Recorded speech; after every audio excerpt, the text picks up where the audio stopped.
Do you ever wonder what you would do if you were laid off tomorrow? Frequent layoffs are a reality in today's world. Did you know that over 100,000 professionals have been laid off by large corporations in last 6 months, and 40% of the Americans have been laid off or terminated from jobs at least once in their career? The reality is that however hard you work or excel in your role, you cannot future-proof your job. In today's video, I will share with you a step-by-step template on how you can use this as an opportunity to completely reimagine your future and find true freedom in your work and in your life. Whether you have been recently laid off, or you're stuck in a job that you hate, or you're just dreaming of something more, this video will help you carve out a new path. By the end of this video, you'll have a totally new perspective of what's possible in your life. Before I get started, a quick reminder to 80% of you who haven't yet subscribed to my channel to do so now and click on the notification bell icon so that you can be notified every time I release a new video. Your subscription helps with channel growth. It lets me know that you find value in what I share and inspires me to bring these powerful videos to you. And now that we have you subscribed, let's get started. Getting laid off can feel like the end of the world. Believe me, I've been there, I know it. But what if we looked at it differently? What if instead of looking it as a setback, we saw it as an opportunity? I was laid off early on in my career. I felt like I had been crippled even before I started walking. So everything that I share with you today in this video comes from either my own experiences or experiences of people in my network. The first step is to reframe the situation. For many of us, getting laid off can feel like a significant setback. The uncertainty, the financial concerns, the impact on the self-esteem can be very, very challenging. In my 20 plus years of career with large companies like Oracle and AWS, I've seen many layoffs. I've had to lay off some of my team members. I've also seen how it impacts people. And I've seen pivots. I've seen so many of my co-workers and team members who created a completely different life for themselves after getting laid off. Layoff was the best thing that ever happened to them. And that's because instead of seeing layoff as a hurdle or as a setback, they considered it as an opportunity, a chance to explore new paths that align more closely with their passion and with their goals. Oprah Winfrey once said, "Turn your wounds into wisdom." Getting laid off can be the wound that eventually leads to many more successes and something that's much better for you. It could be the push that we need to pursue opportunities that we may have otherwise overlooked. The important thing is to approach the situation with an open mind. You have to be willing to look at it as a potential turning point, perhaps even a positive change. This movement offers a unique chance to design your life that you truly want rather than simply continuing on the path you happen to be on. So that was the first step, reframing the situation. Now that we have reframed the situation, the next step is to unbox your mindset. This is about breaking free from that employee mindset and to start thinking like an entrepreneur, even if you're still employed. Many of us stay in shitty jobs and with toxic managers because we have this fake sense of security that comes with the job. The reality is that no job is safe. For many, this shift can be scary. It's an unknown territory, so be courageous. It's okay to not have confidence in yourself at this stage. Remember that you're thinking about doing something completely new. You have never been an entrepreneur before, so you're scared. This stage is all about acknowledging those fears, saying okay to not having confidence, and yet taking action. And this action could be, maybe it's just about reaching out to someone whom you admire for advice, or posting about your skills, or offering on platforms like LinkedIn. I want you to pause this video right now and list down one courageous action that you will take immediately after watching this video. You're either going to post on LinkedIn, letting people know that you are open for services, or you are going to reach out to someone whom you really admire and ask them for a coffee chat so that you can know more about their journey and learn from them. Do something courageous. Take that little action that pushes you out of your comfort zone and puts you in that entrepreneur mindset. And now that we have reframed the situation, got the right mindset, The next step is to figure out our new path. What skills do you have that you can turn into a business? There's a great tool to help you with that. It's called the Sweet Spot Framework. So this framework, which is called the Sweet Spots Framework, has 4 quadrants. The first quadrant is all about what you're good at. It's not just about your job skills. Think about what people always come to you for advice on, or what seems to come naturally to you that others struggle with. When I asked my network what I was good at, they told me I was good at inspiring people through my experiences. Many people also told me that I was good at connecting dots between technology, leadership, and business. And this understanding of what I'm good at and what gives me pure joy helped me build my business as a keynote speaker, as an author, and also as a media contributor. The next quadrant is all about who might be your ideal customer. So if you're stuck here, think about who you were 5 years ago. What did that version of you 5 years ago needed help with? What were you seeking guidance on? Whether it was your career, whether it was your personal development, overcoming certain obstacles in life, or achieving certain milestones. Recognize that many people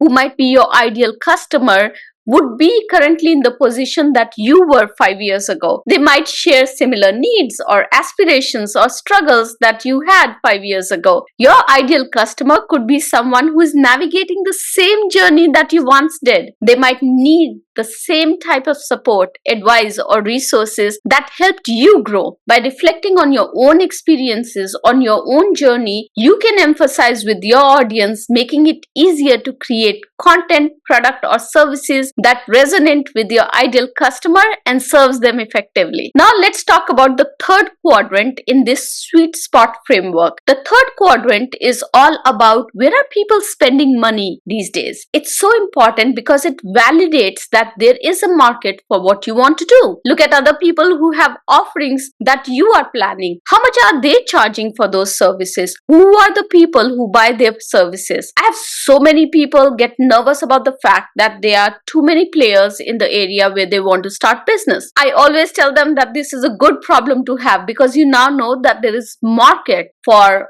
the service that you're offering. People are already paying for these kind of services, and now all you have to do is to position your service in such a manner that people find value in what you're offering and they're willing to pay for your service. You just have to differentiate yourself. And now coming to the fourth quadrant. The fourth quadrant is all about what lights you up. What could you talk about for hours? What gets you excited to get out of the bed in the morning? Don't overthink this.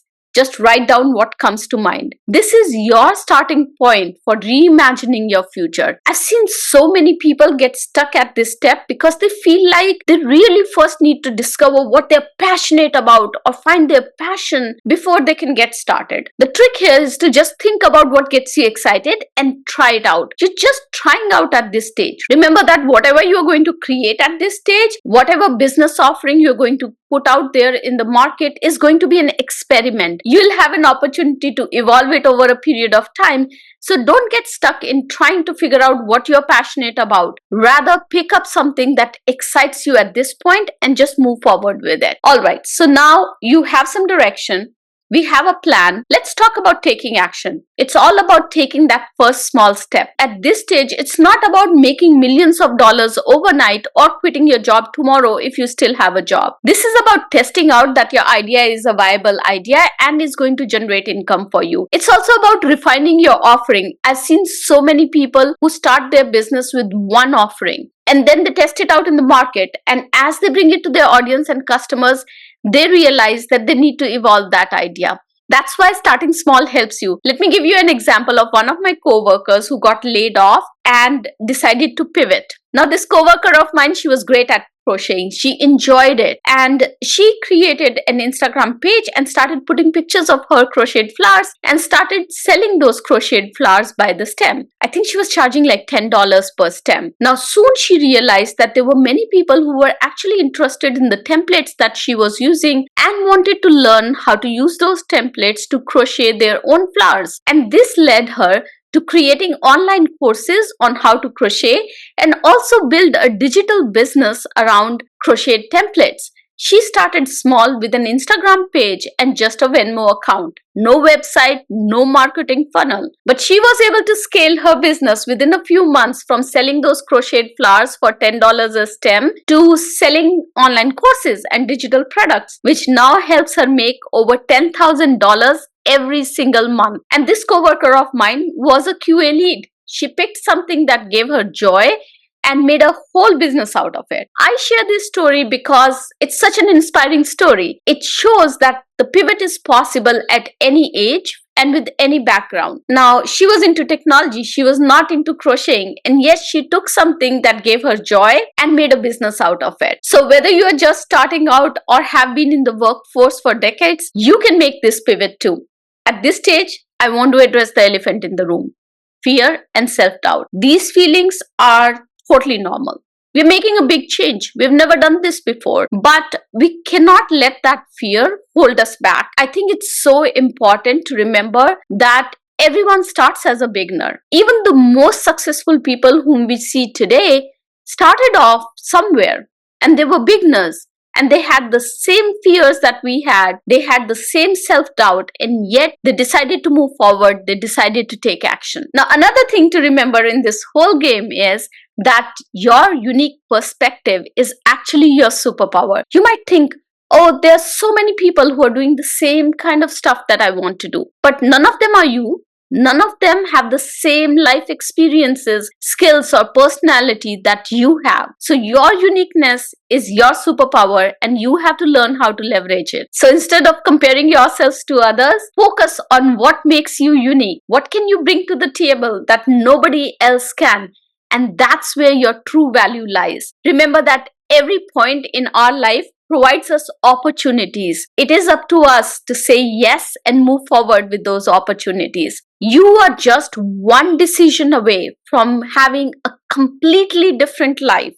So what will that decision be? Are you going to say yes and take action, or are you going to just keep waiting that someday, somehow your dreams will come true and not take any action about it? Remember that your dream life is waiting for you and you have the opportunity to create it. Leave me a comment letting me know what one small action or step you're going to take this week to move forward with your dream, to move forward with the life that you want to have, as opposed to what life has given you. If you liked this video and my words inspired you, please like, comment, share, and subscribe. By doing so, you help in increasing the reach of the channel, and you also help others who might benefit from my videos. Thank you so much for watching. Have a successful week. Bye-bye.